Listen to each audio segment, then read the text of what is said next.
Yeah. Well, nothing wrong with those. Some of those are pretty That's a effective. long time ago, but now I'm doing more of the other one. Exactly. Yeah, I mean, but not everyone's going to buy a $100,000 unit. So if you can get somebody to buy a pad, or even an infrared pad, that it's affordable. Great stuff. Right now, I've just brought a man in. I had a conference a week ago. We're going to get 2 laser units that are mind-boggling. I sent him over to the therapist. He spent a day with us. Amazing. 2 laser units out of Europe. Anyone here on this? Yes. Dr. Robert Young, he suggests that we should be drinking large quantities of Kangen alkaline water. Mm-hmm. And the large quantities actually for my body, it should be close to 7 liters a day. Mm-hmm. And yes, at first I thought and worked, but it's impossible to be in normal life and drinking such water, such quantities. At the same time, he suggests Kangen alkaline, there is an energy company from Japan producing machines which produce that water. Yes, that's a pyramid company.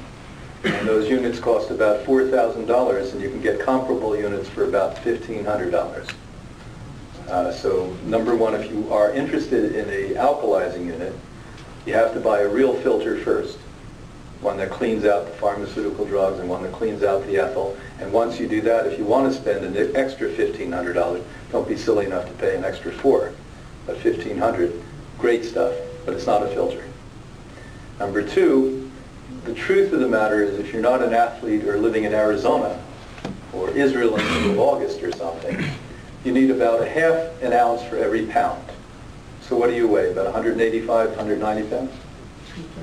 Do you really? Boy, you better stand up. Oh my gosh, where are you putting it? Oh, you're tall. What are you, 6 something? Yeah. Yeah. You look thin. I thought you were shorter. Those models, You got away with it. Not a big belly on it. You got away with the lane. But with that said, then you would need half of that. So you would actually take that and cut it in half, 115 ounces of water a day. Or it could be juice, doesn't have fresh raw juice, and combinations of those things. I'm not sure that 7 liters, would that have to 7 liters? No. Yeah, because he suggests for every 3 pounds of weight, 1 liter of water. That's a little excessive. I think so too, but at the same time, if you want to do that, Look, I'm as healthy as an ox. I get up to go to the bathroom at night. I'm sure you must have had a main track to the bathroom. Your poor wife said, "Leave me alone." It's because of the water, the alkalized water. That it can do. That it can do, yeah. Because of the other water that doesn't digest as well. Yeah. But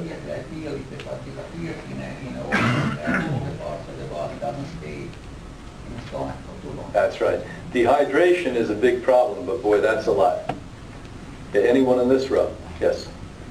You just said so much tonight and about changing your diet. Where would you even start? Do we have any of the books tonight, like Optimum Health or Life Force, with us? Okay. Over the years, what I did is realize that a lot of people cannot come to Hippocrates. Get on our website. There's many other films. There's a lot of history. Look at you have one magazine that tells many stories of people healing. There are 30 years of those magazines. Get on the archives, look at that. Get the books like Life Force or Living Food for Optimum Health. I'll sign them. And they give very clearly understandable step-by-step, here's what you do. Here's what we've learned over 54 years. And that's how to do it. And then if you can, obviously, come down to Hippocrates. That's the best. It's birth by fire. How many of you here came to Hippocrates? Raise your hand. Look at them. They're all surviving.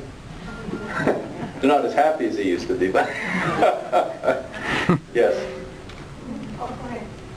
Just to mention food addiction, and it seems like in mainstream media people acknowledge this drug addiction, and there's alcoholism. My sense is that food addiction actually is not on the agenda anywhere because of the popular... No money in it. Exactly. Exactly. Yes.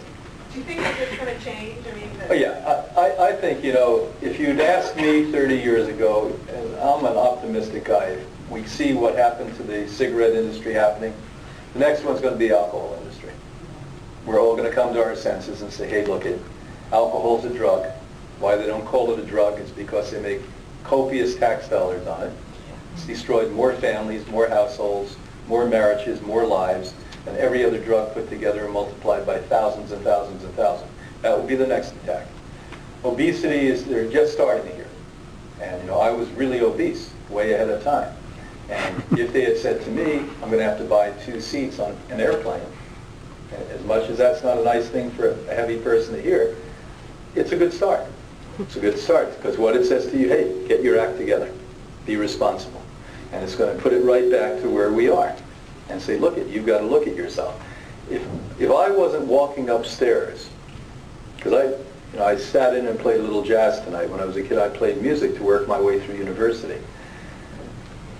I used to have to walk my drums up and down stairs quite often.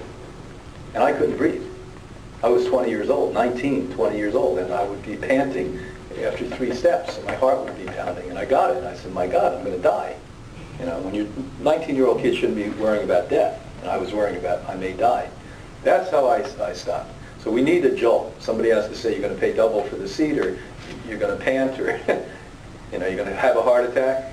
Something's going to happen. So yeah, I think it's coming. And food addiction is the most pervasive. There's not one of us, including I in this room, that are not food addicts. Some of us are recovering food addicts, and some are active food addicts, but we're food addicts. Yes? I just start to go raw, and I feel cold a lot, and then I crave warm, and I worry about can I keep staying raw over the winter. It's all psychological. See, you and I were brought up, hopefully as I was, by a loving mother, who every time it got really cold, she brought me a soup, and I romantically put my hands around it, and I sipped the soup, and it felt warm inside. Now let me put my science hat on here. Every time you eat cooked food, you get colder. Because what happens is your body has to take a hot food and make it down 98.6, and a cold food in the summer when it's blazing hot, and bring it from 25 degrees up to 98.6. And so it takes an enormous amount of energy in either case, and that energy now doesn't keep you warm or doesn't keep you cool, and you feel psychologically you're pacified. Now it usually takes, in bad cases like me, which you're not, you're thin. It took me 3 years to adjust. And we call it a biochemical interchange period, where your body cells are dying and new ones are coming back. And it really takes about that. Most of you, a year, that's it. I learned fun things, like put cotton socks on, put cayenne pepper here on the solar plex and here on gloves, and then put another pair of socks and another glove on. Make sure they're cotton.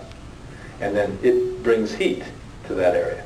So it took me until the 2nd year to figure that out. By the 2nd year and 3rd year, I was never cold. And now, when you're all wearing big coats and running around freezing in the snow, I walk around like this. Once your circulation gets normal and good. The other day I had to wear a coat. It was the first time in a long time because of the rain. And I had to buy this one that was like a rain jacket. Yes? Any questions here? Yes?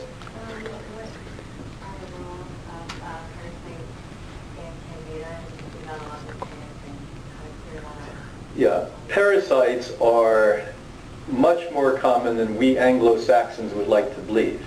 Now we have sort of a prejudice and say, well, now if you go down there to Tijuana, you cross the border there, you're going to get parasites. But San Diego, obviously, all these white people hang out. No, we're not going to get parasites here.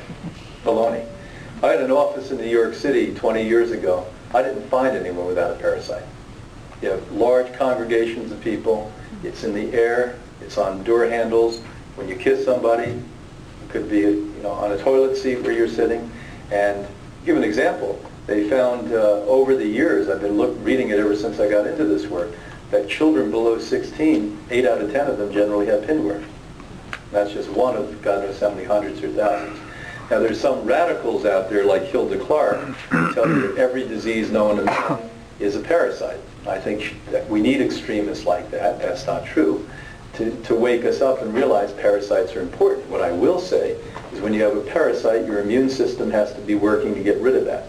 If you have a lot, it works really hard to get rid of that. So that's going to compromise your